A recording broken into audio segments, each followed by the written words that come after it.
주님 순환 성 금요일입니다.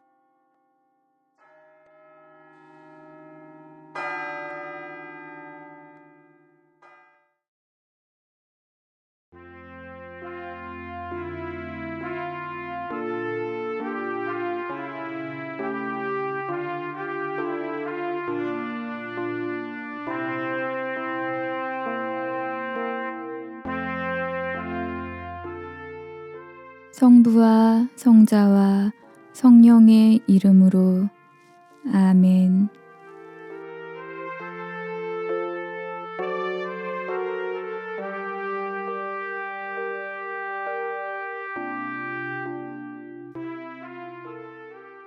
하느님께서 지금 이 순간 나와 함께 하신다는 것을 느껴봅시다.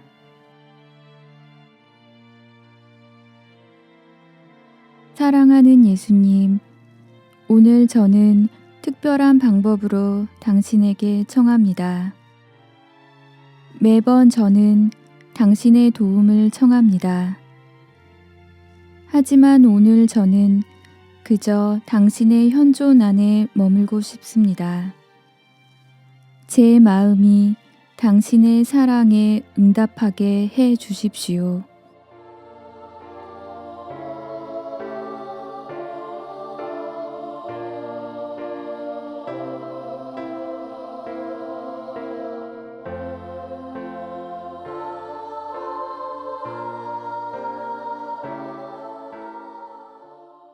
나 자신의 욕망에서 자유로워질 수 있는 은총을 주님께 청합시다.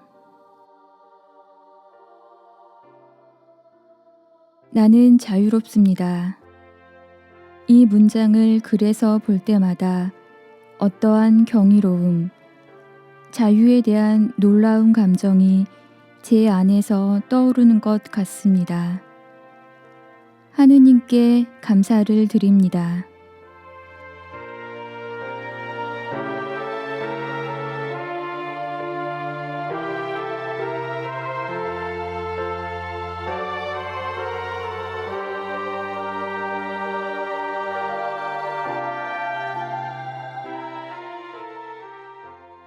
내 삶의 자리에서 주님께서 함께 하셨던 흔적을 의식해 봅시다.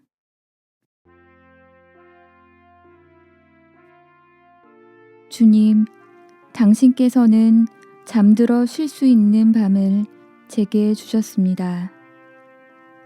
제가 깨어날 때에 저를 향한 당신의 선하심을 잊지 않게 해 주십시오. 제가 당신의 축복을 다른 이들과 나눌 수 있도록 인도하여 주십시오.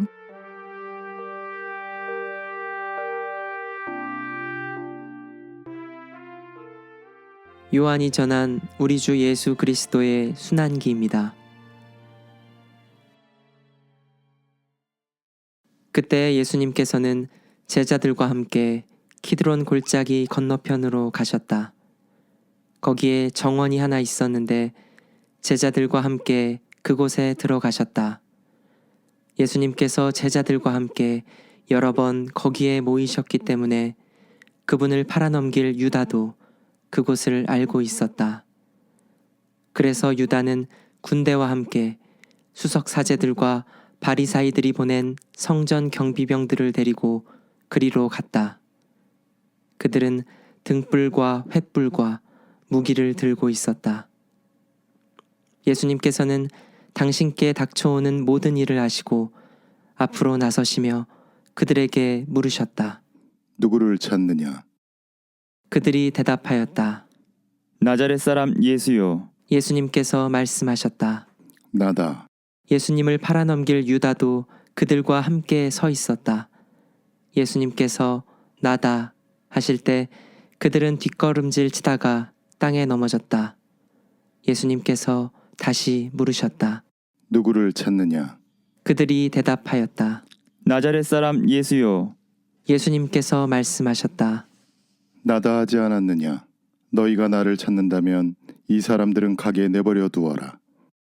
이는 아버지께서 저에게 주신 사람들 가운데 하나도 잃지 않았습니다. 하고 당신께서 전에 하신 말씀이 이루어지게 하려는 것이었다. 그때 시몬 베드로가 가지고 있던 칼을 뽑아 대사제의 종을 내리쳐 오른쪽 귀를 잘라버렸다. 그 종의 이름은 말코스였다.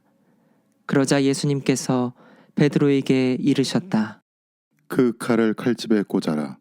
아버지께서 나에게 주신 이 잔을 내가 마셔야 하지 않겠느냐. 군대와 그 대장과 유다인들의 성전 경비병들은 예수님을 붙잡아 결박하고 먼저 한나스에게 데려갔다. 한나스는 그 해에 대사제 카야파의 장인이었다. 카야파는 백성을 위하여 한 사람이 죽는 것이 낫다고 유다인들에게 충고한 자다. 시몬 베드로와 또 다른 제자 하나가 예수님을 따라갔다. 그 제자는 대사제와 아는 사이여서 예수님과 함께 대사제의 저택 안뜰에 들어갔다. 베드로는 대문 밖에 서 있었는데 대사제와 아는 사이인 그 다른 제자가 나와서 문지기 하녀에게 말하여 베드로를 데리고 들어갔다. 그때 그 문지기 하녀가 물었다. 당신도 저 사람의 제자 가운데 하나가 아닌가요? 그러자 베드로가 대답하였다. 나는 아니요. 날이 추워 종들과 성전 경비병들이 숯불을 피워놓고 서로 불을 쬐고 있었는데 베드로도 그들과 함께 서서 불을 쬐었다.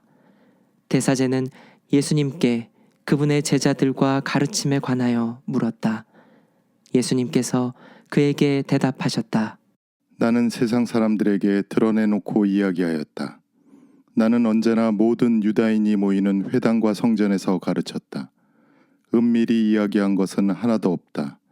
그런데 왜 나에게 묻느냐? 내가 무슨 말을 하였는지 들은 이들에게 물어보아라. 내가 말한 것을 그들이 알고 있다. 예수님께서 이렇게 말씀하시자 곁에 서 있던 성전 경비병 하나가 예수님의 뺨을 치며 말하였다. 대사제께 그따위로 대답하느냐? 예수님께서 대답하셨다. 내가 잘못 이야기하였다면 그 잘못의 증거를 대보아라. 그러나 내가 옳게 이야기하였다면 왜 나를 치느냐? 한나스는 예수님을 결박한 채로 카야파 대사제에게 보냈다. 시몬 베드로는 서서 불을 쬐고 있었다. 사람들이 그에게 물었다. 당신도 저 사람의 제자 가운데 하나가 아니요? 베드로는 부인하였다. 나는 아니요. 대사제의 종 가운데 하나로서 베드로가 귀를 잘라버린 자의 친척이 말하였다. 당신이 정원에서 저 사람과 함께 있는 것을 내가 보지 않았소. 베드로가 다시 아니라고 부인하자 곧 닭이 울었다.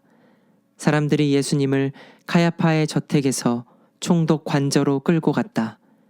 때는 이른 아침이었다. 그들은 몸이 더러워져서 파스카 음식을 먹지 못할까 두려워 총독 관저 안으로 들어가지 않았다. 그래서 빌라도가 그들이 있는 곳으로 나와 물었다. 무슨 일로 저 사람을 고소하는 것이오? 그들이 빌라도에게 대답하였다. 저자가 범죄자가 아니라면 우리가 총독께 넘기지 않았을 것이오. 빌라도가 그들에게 말하였다. 여러분이 데리고 가서 여러분의 법대로 재판하시오. 그러자 유다인들이 말하였다. 우리는 누구를 죽일 권한이 없소. 이는 예수님께서 당신이 어떻게 죽임을 당할 것인지 가리키며 하신 말씀이 이루어지려고 그리 된 것이다. 그리하여 빌라도가 다시 총독 관저 안으로 들어가 예수님을 불러 물었다. 당신이 유다인들의 임금이요? 예수님께서 되물으셨다. 그것은 내 생각으로 하는 말이냐? 아니면 다른 사람들이 나에 관하여 너에게 말해준 것이냐? 빌라도가 다시 물었다. 나야 유다인이 아니잖소. 당신의 동족과 수석사제들이 당신을 나에게 넘긴 것이요. 당신은 무슨 일을 저질렀소? 예수님께서 대답하셨다. 내 나라는 이 세상에 속하지 않는다. 내 나라가 이 세상에 속한다면 내 신하들이 싸워 내가 유다인들에게 넘어가지 않게 하였을 것이다. 그러나 내 나라는 여기에 속하지 않는다. 빌라도가 물었다. 아무튼 당신이 임금이라는 말 아니오. 예수님께서 대답하셨다. 내가 임금이라고 내가 말하고 있다. 나는 진리를 증언하려고 태어났으며 진리를 증언하려고 세상에 왔다. 진리에 속한 사람은 누구나 내 목소리를 듣는다. 빌라도가 예수님께 말하였다. 진리가 무엇이오? 빌라도는 이 말을 하고 다시 유다인들이 있는 곳으로 나가 그들에게 말하였다. 나는 저 사람에게서 아무런 제목도 찾지 못하겠소. 그런데 여러분에게는 내가 파스카 축제 때 죄수 하나를 풀어주는 관습이 있소. 내가 유다인들의 임금을 풀어주기를 원하오. 그러자 유다인들이 다시 외쳤다. 그 사람이 아니라 바라바를 풀어주시오. 바라바는 강도였다. 그리하여 빌라도는 예수님을 데려다가 군사들에게 채찍질을 하게 하였다. 군사들은 또 가시나무로 관을 엮어 예수님 머리에 씌우고 자주색 옷을 입히고 나서 그분께 다가가 이렇게 말하며 그분의 뺨을 쳐댔다. 유다인들의 임금님 만세. 빌라도가 다시 나와 말하였다. 보시오, 내가 저 사람을 여러분 앞으로 데리고 나오겠소. 내가 저 사람에게서 아무런 제목도 찾지 못하였다는 것을 여러분도 알라는 것이오. 이윽고 예수님께서 가시나무 관을 쓰시고 자주색 옷을 입으신 채 밖으로 나오셨다. 그러자 빌라도가 그들에게 말하였다. 자, 이 사람이요. 그때 수석 사제들과 성전 경비병들은 예수님을 보고 외쳤다. 십자가에 못 박으시오. 십자가에 못 박으시오. 빌라도가 말하였다. 여러분이 데려다가 십자가에 못 박으시오. 나는 이 사람에게서 죄목을 찾지 못하겠소. 그러자 유다인들이 빌라도에게 대답하였다. 우리에게는 율법이 있소. 이 율법에 따르면 그 자는 죽어 마땅하오. 자기가 하느님의 아들이라고 자처하였기 때문이오. 빌라도는 이 말을 듣고 더욱 두려운 생각이 들었다. 그리하여 다시 총독 관저로 들어가 예수님께 물었다. 당신은 어디서 왔소? 예수님께서는 아무 대답도 하지 않으셨다. 그러자 빌라도가 예수님께 말하였다. 나에게 말을 하지 않을 작정이요? 나는 당신을 풀어줄 권한도 있고 당신을 십자가에 못 박을 권한도 있다는 것을 모르시오? 예수님께서 대답하셨다. 내가 위로부터 받지 않으면 나에 대해 아무런 권한도 없었을 것이다.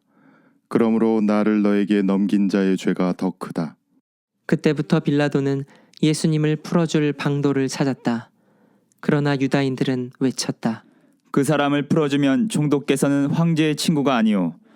누구든지 자기가 임금이라고 자처하는 자는 황제에게 대항하는 것이오. 빌라도는 이 말을 듣고 예수님을 밖으로 데리고 나가 리토스트로토스라고 하는 곳에 있는 재판석에 앉았다. 리토스트로토스는 히브리 말로 갑바다라고 한다. 그날은 파스카 축제 준비일이었고 때는 낮 12시쯤이었다. 빌라도가 유다인들에게 말하였다. 보시오, 여러분의 임금이오. 그러자 유다인들이 외쳤다. 없애버리시오, 없애버리시오. 그를 십자가에 못 박으시오. 빌라도가 그들에게 물었다. 여러분의 임금을 십자가에 못 박으라는 말이오. 수석 사제들이 대답하였다. 우리 임금은 황제뿐이오. 그리하여 빌라도는 예수님을 십자가에 못 박으라고 그들에게 넘겨주었다. 그들은 예수님을 넘겨받았다. 예수님께서는 몸소 십자가를 지시고 헤골터라는 곳으로 나가셨다. 그곳은 히브리 말로 골고타라고 한다. 거기에서 그들은 예수님을 십자가에 못 박았다. 그리고 다른 두 사람도 예수님을 가운데로 하여 이쪽 저쪽에 하나씩 못 박았다.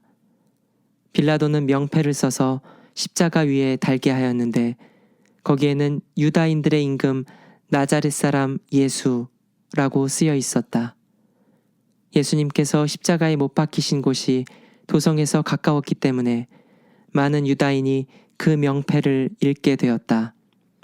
그것은 히브리 말, 라틴 말, 그리스 말로 쓰여 있었다. 그래서 유다인들의 수석 사제들이 빌라도에게 말하였다. 유다인들의 임금이라고 쓸 것이 아니라 나는 유다인들의 임금이다 하고 저자가 말하였다고 쓰시오. 빌라도가 대답하였다. 내가 한번 썼으면 그만이오.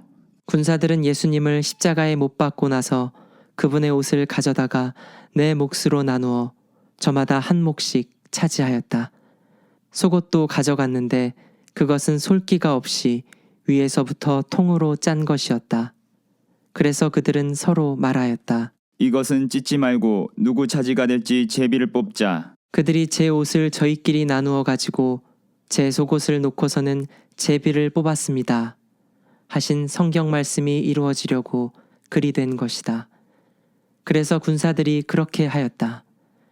예수님의 십자가 곁에는 그분의 어머니와 이모, 클로파스의 아내 마리아와 마리아 막달레나가 서 있었다.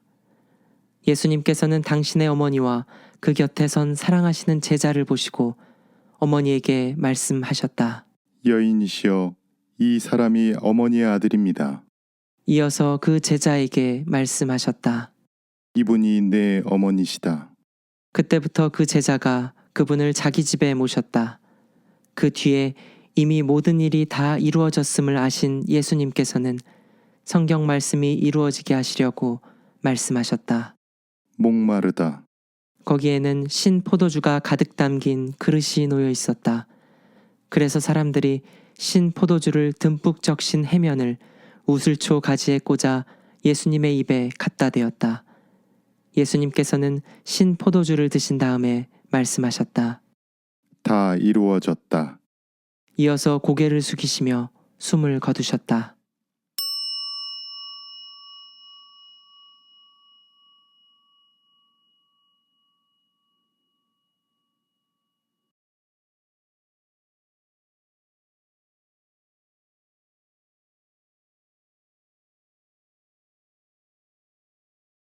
그날은 준비일이었고 이튿날 안식일은 큰 축일이었으므로 유다인들은 안식일에 시신이 십자가에 매달려 있지 않게 하려고 십자가에 못 박힌 이들의 다리를 부러뜨리고 시신을 치우게 하라고 빌라도에게 요청하였다. 그리하여 군사들이 가서 예수님과 함께 십자가에 못 박힌 첫째 사람과 또 다른 사람의 다리를 부러뜨렸다. 예수님께 가서는 이미 숨지신 것을 보고 다리를 부러뜨리는 대신 군사 하나가 창으로 그분의 옆구리를 찔렀다. 그러자 곧 피와 물이 흘러나왔다. 이는 직접 본 사람이 증언하는 것이므로 그의 증언은 참되다. 그리고 그는 여러분이 믿도록 자기가 진실을 말한다는 것을 알고 있다. 그의 뼈가 하나도 부러지지 않을 것이다. 하신 성경 말씀이 이루어지려고 이런 일들이 일어난 것이다. 또 다른 성경 구절은 그들은 자기들이 찌른 이를 바라볼 것이다. 하고 말한다. 그 뒤에 아리마테아 출신 요셉이 예수님의 시신을 거두게 해달라고 빌라도에게 청하였다. 그는 예수님의 제자였지만 유다인들이 두려워 그 사실을 숨기고 있었다. 빌라도가 허락하자 그가 가서 그분의 시신을 거두었다. 언젠가 밤에 예수님을 찾아왔던 니코데모도 몰약과 침향을 섞은 것을 100리트라쯤 가지고 왔다. 그들은 예수님의 시신을 모셔다가 유다인들의 장례 관습에 따라 향료와 함께 아마포로 감쌌다. 예수님께서 십자가에 못 박히신 곳에 정원이 있었는데 그 정원에는 아직 아무도 묻힌 적이 없는 새 무덤이 있었다. 그날은 유다인들의 준비일이었고 또 무덤이 가까이 있었으므로 그들은 예수님을 그곳에 모셨다. 주님의 말씀입니다.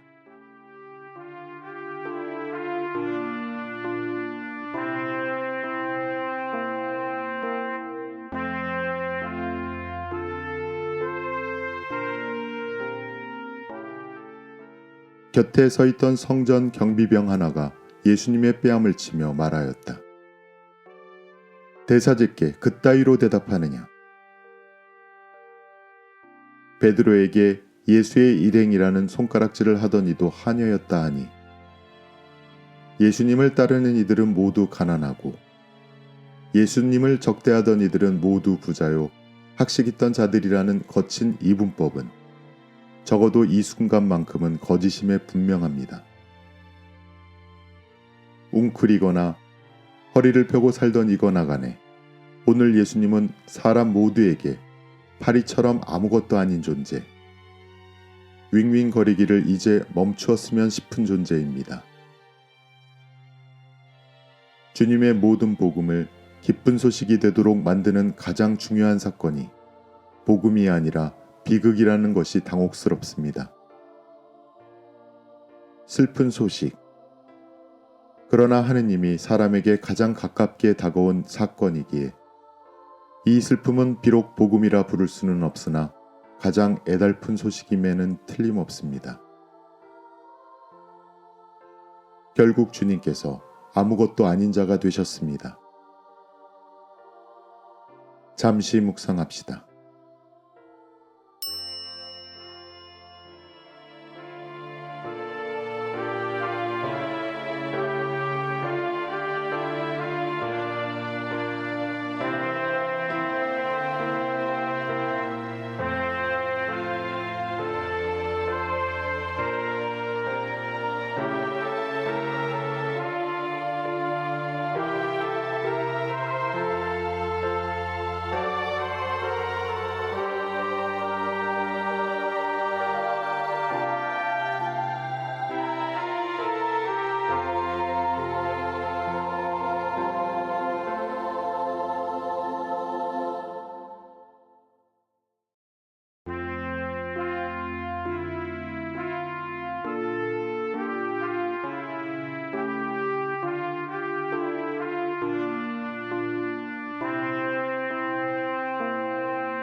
예수님, 당신은 공생활 중에 항상 어린이들의 벗이셨습니다.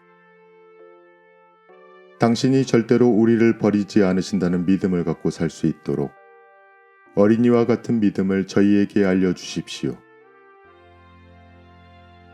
이러한 나의 청원에 예수님께서 어떤 응답을 하시는지 잠시 귀 기울여 봅시다.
영광이 성부와 성자와 성령께 처음과 같이 이제와 항상 영원히 아멘.